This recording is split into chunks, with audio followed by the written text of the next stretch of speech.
तो मैं तो खालिस्तानी हूँ, कोई लोग पाकिस्तानी हैं, कोई लोग अरबन नक्सली हैं, कोई लोग नक्सली हैं। अब ये जो सतनामी है जो बोल रहे हैं हम हिंदू नहीं, इनके लिए अभी नाम ये ढूंढ रहे हैं, ये हमसे अलग कर रहे हैं, ये गड़बड़ कर रहे हैं। लेकिन मैं बार बार गुरुद्वारे की मीटिंग में हर जगह ये बोल रहा हूँ कि अपना नंबर भी आएगा, ये पगड़ी इनको भी नहीं सुहाएगी। तो इसीलिए बार बार फिर ये किताब पढ़ा, और जब किताब पढ़ के फेसबुक पे शेयर किया फिर तो द फायरिंग शुरू हो गई। आ सकती है यूजीसी एक्ट आ गया ना, चिल्ला चिल्ला के बोल रहे थे हम सब हिंदू हैं, हम सब हिंदू हैं, हम सब हिंदू हैं। और हमको तो दूध भात है सिखों को, दुश्मन इनके क्रिश्चियंस हैं, दुश्मन इनके मुस्लिम्स हैं। तो 84 में दंगे किसने किए थे? वो दंगा भी नहीं था, वो तो कत्लेआम था। वो हिंदू नहीं थे, मुस्लिम नहीं थे, सिख नहीं थे, वो तो इंसान ही नहीं थे। ब्राह्मण से हमारा प्रॉब्लम नहीं है, ब्राह्मणवाद से प्रॉब्लम है। एक सिख भी ब्राह्मणवाद हो सकता है, एक मुस्लिम भी ब्राह्मणवादी हो सकता है, इवन सतनामी भी ब्राह्मणवादी हो सकता है अगर वो कर्म कांड में पढ़े और मैं पंडा, मैं ऊंचा तू नीचा। सारे लोग जन्म से वही हैं, दो पैर वाले।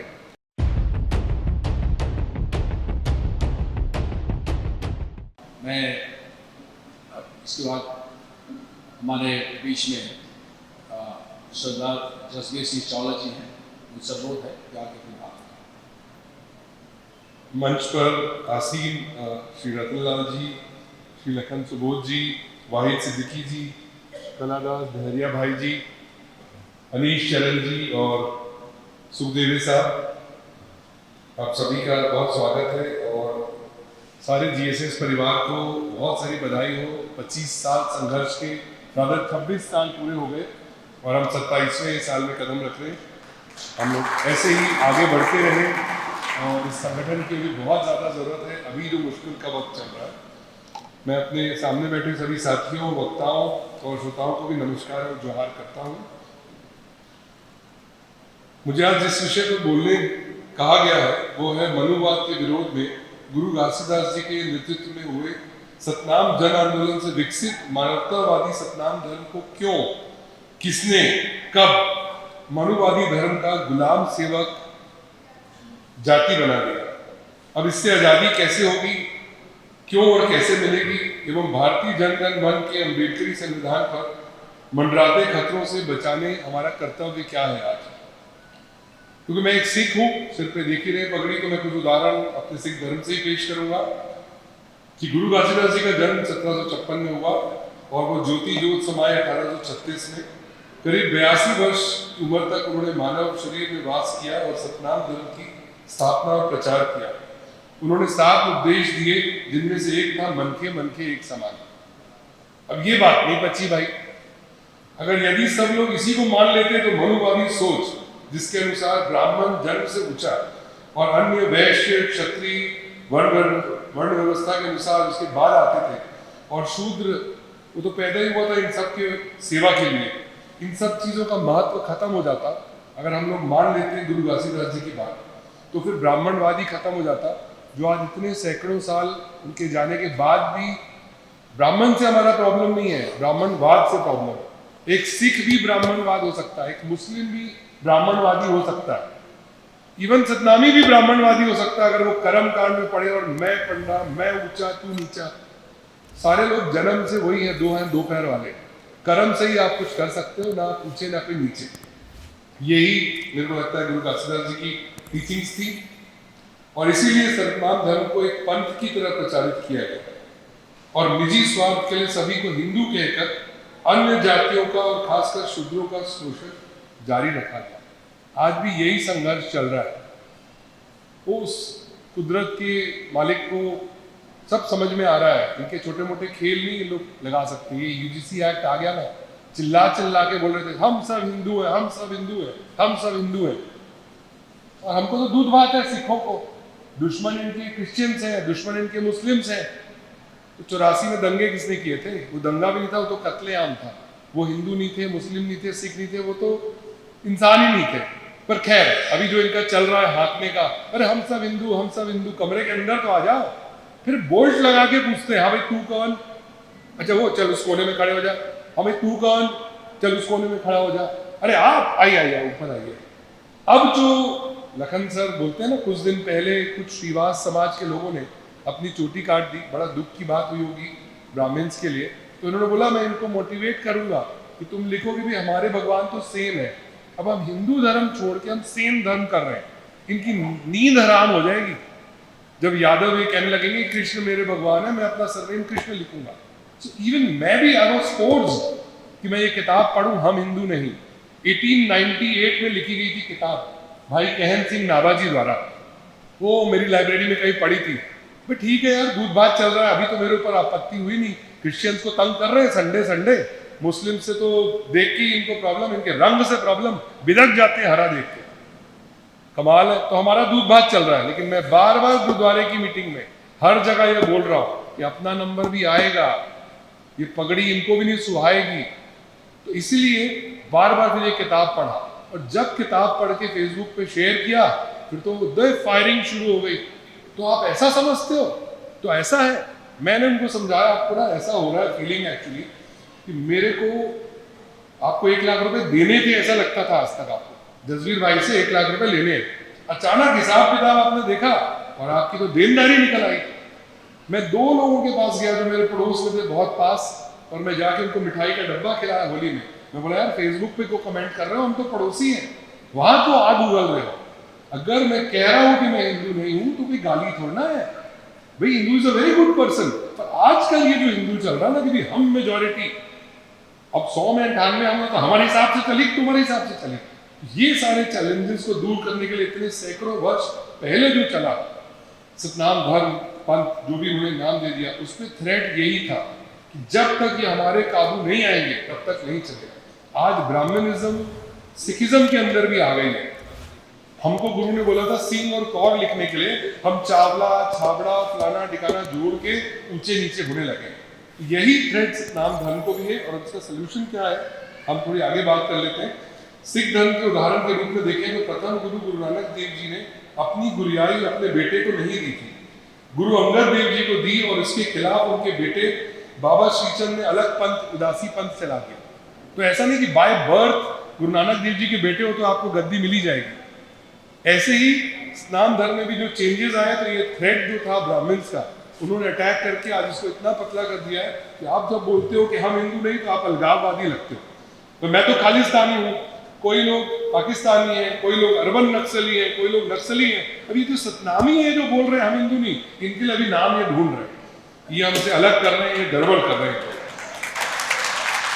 आगे जब गुरु नानक देव जी ने जीते ही गुरु गद्दी अगले गुरु अंगद देव जी को सौंप दी और वापस करतारपुर साहिब खेती करने चले गए, तो बपौती नहीं थी कि मैं आखिरी सांस तक कुर्सी में बैठूंगा, जैसे आज नेता लोग बैठे रहते हैं, मैं जाऊं तो मोर बेटा बैठी नहीं तो एक बार और राज्यसभा हो जाता, थोड़ा एक बार आ जाता। ऐसा नहीं, उन्होंने जीते जी बोला कि भाई मुझे वो जोत मिल गई, उन्होंने गुरुगद्दी दे दी और मैं इसको भी सतनाम धर्म से कनेक्ट भी करूंगा, और वो वापस खेती करने लग गए। As a common man Kartarpur Sahib आया और वो खेती करने लगे। उन्होंने गुरुगद्दी जीते जी हैंड ओवर कर दिया, ये बहुत इंपॉर्टेंट डिसीजन था। यही चीज हम लोगों को अब भी समझना है कि लिटरेचर पढ़ के रिसर्च करके, जो लखन जी इतना मोटा किताब लिखे हुए पूरे केडर के लिए जीएसएस के लिए, उन सबको पढ़ के और हमको फिर आगे डिसीजंस लेने हैं। ऐसे ही 8वें गुरु के समय में हुआ था कि 9वें गुरु का पता नहीं चल रहा था। 22 मंजी में लोग बोलने लगे थे कि मैं गुरु, और गुरु तेग बहादुर साहब का समय 22 नकली लोग गुरु होने का दावा कर रहे थे। उनमें से असली गुरु गद्दी के अधिकारी लखीशा बंजारा ने खोज निकाला, फिर उनकी कहानी फिर कभी। इसी संघर्ष को देखते हुए सिखों के 10वें गुरु गुरु गोविंद सिंह जी ने अपने बाद गुरु ग्रंथ साहब को गुरु गद्दी सौंपने का निर्णय लिया। He was a visionary. उन्होंने बोला, उस समय तो वो हंसी के पात्र होंगे आज के जमाने के हिसाब से, अपनी माँ भी कुर्बान कर दी, पिता इसको पहले ही कुर्बान कर दिया, चारों साहबजादे कुर्बान कर दिया, अब सिखिज्म का कुछ नहीं होगा, अब तो मुगल राज ही चलेगा जिन्होंने कुर्बान कर दिया। But he had a vision. उन्होंने बोला कि मेरे बाद में गुरु गद्दी गुरु ग्रंथ साहब को होगी। और आप जानते हैं आज ये 7 मीटर हम लोग को गरु नहीं लगता। मैं कुछ समय आम आदमी पार्टी में भी था ना, तो 2 मिनट में लोग टोपी उतार देते, गरु लगते भैया थोड़ा हवा आन में। ये 7 मीटर 8 मीटर हमको गरु नहीं लगता, क्योंकि ये गुरु की निशानी है। इतना ही ओनरशिप जिस दिन सतनाम धर्मी पढ़ के गुरु घासीदास जी को ओन करने लगेंगे, तब जाके सतनाम धर्म का प्रचार है।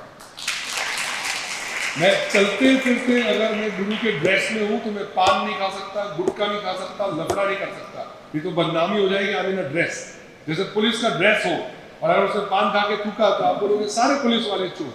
सारे पुलिस वाले ऐसे। जब गुरु तेग बहादुर जी शहीद हुए थे 1675 में, आज ये मोदी जी बोलते हैं मैं जयंती मना रहा हूं, वो फ्रॉड है, सब झूठ मूठ है।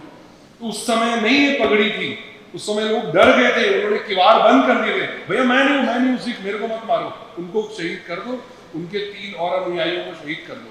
उसके बाद गुरु गोविंद सिंह जी ने ये निशानी दी। तो आपको फक्र होना चाहिए आपकी हिस्ट्री पे, और पढ़ने की जरूरत है। व्हाट्सएप यूनिवर्सिटी में सब कुछ लिखा हुआ है। कुछ ही दिनों बाद आपको पता चलेगा कि गांधी जी ने नाथूराम गोडसे को मारा था कि नहीं? अरे मैं पढ़े हूं भैया, आए रही से बोला, फॉरवर्ड आए रही से, कहाँ पूछोगे तो डिलीट हो जाएगा वो। तो हम लोगों को बहुत कुछ पढ़ने की जरूरत है।